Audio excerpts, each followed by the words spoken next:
Okay, hello everyone. Welcome back to my learning lessons. Before we start, let me introduce myself. My name is Ayudya AStiti with my student ID is 24130111011 from class 4A Math Education.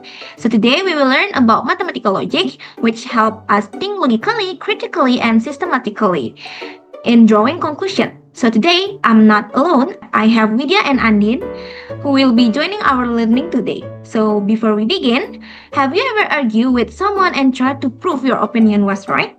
Yes, Miss. Yes, Miss, especially when we feel we are right.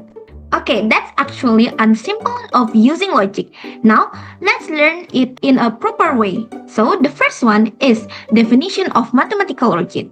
So, mathematical logic is the foundation of things used to draw conclusion from given statement. It requires rational, logical, and critical thinking to produce objective conclusion. It also helps us determine whether a statement is true or false and how to build proper reasoning. So, to understand it better, let's look at a daily life example from the image on the screen. So, can you identify which are statement and which are open sentence? Let's go through them one by one. The first case is Indonesia have been independent since 1945. What do you guys think? That is statement, Miss, because it can be determined whether it is true or false. That's absolutely correct. And in fact, is it true? Now, the second case is 30 times 4 equals 16. What about this one? That cannot be determined yet, Miss, because we don't know the value of x. Correct. So that is also an open sentence. So, an open sentence is a sentence whose true value cannot yet be determined because it still requires proof and contains variables. For another example is 7 times x minus 6 is equal to x. This sentence is also called an open sentence because the value of x still needs to be verified. Now, I have another example, which is G is an animal that has a trunk. Can we immediately determine whether this is true or false? It's some we cannot yet, Miss. Yes, Miss, because we don't know what G refers to. Okay, very good. So this sentence cannot yet be determined because the meaning of G is still unclear. So this is an open sentence, Miss? That's correct. This is called an open sentence because it still needs to be proven. Now, what kind of open sentence can be directly determined as true or false? This is called a statement or proposition. So, a statement is a sentence that has a defined truth value, either true or false, but not both. For example, 2 plus 6 equals 8, which is true. Semarang is the capital of Central Java, which is true again. And lastly, the sun rises in the south, which is false because we know it rises in the east. So, a sentence is called a statement if its truth value can be determined. In general, statements are defined into two types. The first one is a simple statement. A simple statement is a statement that stands alone without any connectors. So mathematically, it can be represented as P and Q. For example, father goes to the office, which is P, mother cooks rendang, which is Q, and younger siblings goes to school, which is R. Next, we have negation. Besides statements, there is also negation. What is negation? Negation is a statement whose truth value is the opposite of the original statement. Here is the truth table for negation, where this B means true and S means false. This means if a statement P is true, then the negation is false and vice versa. We use this symbol to represent negation. For example, the statement the younger sibling does homework, and the negation is the younger sibling does not do homework. So if the lamp is on, then the negation is the lamp is off, right, Miss? Exactly, you've got the point. Next, we have compound statement. Compound statement are combination of simple statement using connector. For example, if father goes to the office, mother's cooks rendang. The other example is younger siblings play soccer and baseball. statements are divided into four types. The first one is conjunction, second is disjunction, third is implication, and lastly is biconditional. First is conjunction. A conjunction is a combination of two or more simple statements using the connector and. So in math, conjunction is represented by this notation and read as P and Q. And here is the truth table for the conjunction.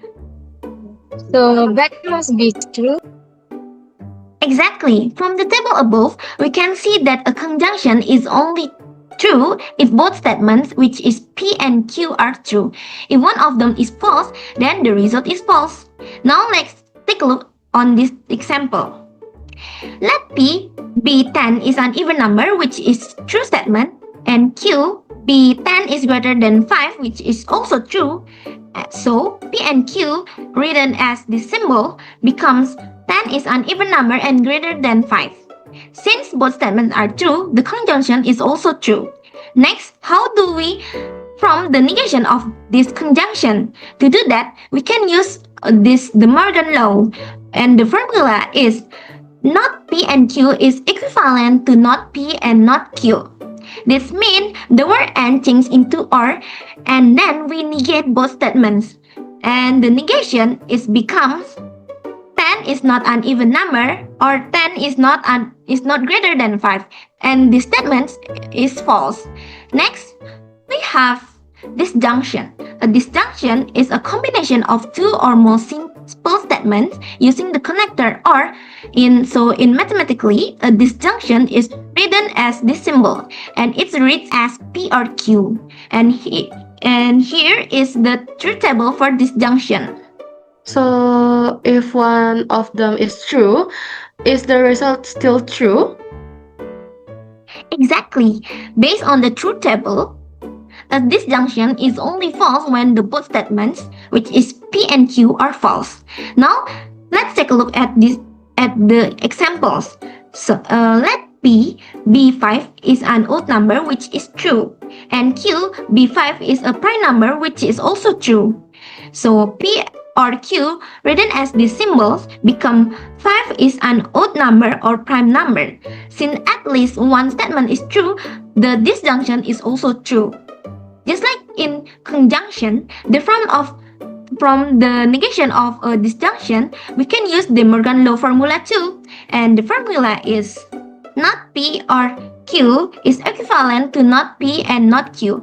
This means the word or change into and the both statements are negated. So the negation is become P or Q. It means that 5 is not an odd number and not a prime number. This statement is false because in a conjunction, if one part is false, the whole statement is also false. Next, we have implication. An implication is a combination of two statements that show a cause and effect relationship. It is expressed using if, then, and it usually reads as P implies Q, or we can use these symbols. And we read it as if P then Q. And here is the truth table for implication. From the table, we can see that an implication is only false when the attendance, which is P, is true, and the consequent, which is Q, is false. And now, look at an example. Let P be Surabaya is the capital city of Indonesia, which is false. And Q be Surabaya is located on the island of Java, which is true. So, P implies Q becomes if Surabaya is the capital city of Indonesia, then Surabaya is located on the island of Java. This statement is considered true because in logic, in the first part, which is P, is false, and the whole implication is still true. Next, from the negation of the implication, the rule is different from the conjunction or disjunction.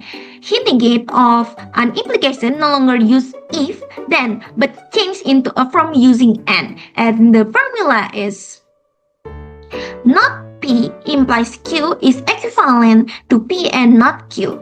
This means that the cause, which is P, stays the same, but the effect Q is negated. And the negation of P implies Q is Surabaya is the capital city of Indonesia, and Surabaya is not located on the island of Java. Next, we have B conditional. Now, a B conditional is a combination of two statements connected by if and only if. It is usually written as P, if only and if only Q, or we can use this symbol. And here is the truth table of B conditional. From this table, we can see that a B conditional is true when both statements have the same truth value. That means both are true or both are false. Now, let's take a look at the example. First, let P be your exam score is above the passing grade, which is true. And Q be you are declared to have passed subjects, which is false. So P if only if Q becomes your exam score if above the passing grade, if only and only if you are declared to have passed the subject, this statement is false because the statement have different truth values. So, to form the negation of B conditional, first we need to understand that a B conditional is true when both statements have the same truth value. So, its negation happens when the two statements have different truth value, and the formula can be written as not P if and only if Q is equivalent to P and not Q, or not P and Q. Or in simple form is not P if and only if Q is equivalent to P if and only if not Q. This means the first statement stays the same and the second statement is negated, and we still use the B conditional relationship. So the negation becomes your exam score is above the passing grade if and only if you are not declared to have passed in subject. So in conclusion, a B conditional statement is true only when both parts is matched, either both true or both false. Next, we have quantified statement. A quantified statement is a statement that expresses the quantity of an object, such as all, every, some, and so on. Now look at this example. All cow eats grass. All natural numbers are part of the set of real numbers. And lastly, some ants are red. So, a quantified statements are divided into two types. The first one is universal quantifier. A universal quantifier expresses a quantity in a complete or general sense, and it is usually identified by the words all or every.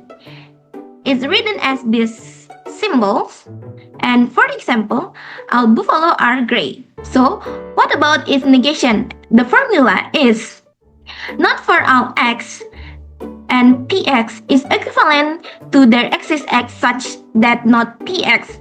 And here's the symbol E represents the existential quantifier. So the negation of all buffalo are gray becomes some buffalo are not gray. And remember, if a statement starts with all, its negation starts with some or their axis. Next, we have existential quantifier. An existential quantifier expresses partial quantity and is usually identified by some, their axis, or a few. It is written as this symbol. For example, some fish have sharp teeth. Its negation becomes a universal statement, and the formula is not their axis x such that px is equivalent for all x not px. So the negation of some fish have sharp teeth becomes all fish do not have sharp teeth. And remember, if a statement starts with some, its negation starts with all. Next, we have drawing conclusion. In mathematical logic, drawing conclusion is done deductively and involves several premises. There are three main types. The first one is syllogism. A syllogism is a drawing a conclusion from two implications, and the general form is premise 1, if P then Q, premise 2, if Q then R, and the conclusion, if P then R. That means if P implies Q and Q implies R, then automatically P implies R. For example, if you study diligently, then you will be smart. So the premise 2 is if you're smart, then you will be successful. Then the conclusion is If you study diligently, you will be successful. Next, we have modus ponens. Modus ponens is a way of drawing a conclusion from two premises. So the general form is premise 1, if P then Q. Premise 2 is P and the conclusion is Q. That means if the statement if P then Q is true and P actually occurs, then the conclusion is that Q is also true. For example, premise 1, if it rains today, then the roads become wet. Premise 2, it is rain. So the conclusion is the roads become wet. Next, we have modus ponens. Modus ponens works by denying the consequence. If the consequence does not occur, then the cause must not have occurred. And with the general form is premise 1, if P then Q, and the premise 2 is not Q, and lastly, the conclusion is not P. It means if the statement if P then Q is true and it turns out that Q does not occur, then the conclusion is that P also does not occur. For example, for the premise 1, if it rains today, then the roads become wet. For the premise 2, the road is not wet, and the conclusion is it does not rain today. Okay, it's time to exercise. Now, let's do some exercise to test your understanding. There are 2 questions for you and I will give you about 2 minutes to solve both questions. Let's start with the first question. Take a moment to solve it and then we will discuss it together. Alright, time's up. Vidya, what is your answer? If school is not closed, it means it will not rain, Miss. Very good, Vidya. Now, let's discuss it together. So, we can represent rain as A and holiday as B. So, we can write the statement as follows. Premise 1, if it rains tomorrow, then school will be closed. And premise 2, school is not closed. So, the conclusion is tomorrow it will not rain. Now, let's move on to the second question. So, take your time and try to solve it first before we discuss it together. Alright, now let's discuss it together. Andin, try P and Q first. 10 is an integer that is not prime and odd, Miss. Yes, correct. Now, what about the truth value? False, Miss. Exactly. Now, Vidya, can you explain what it is false? Because in conjunction, both statements must be true. If one is false, the result is also false.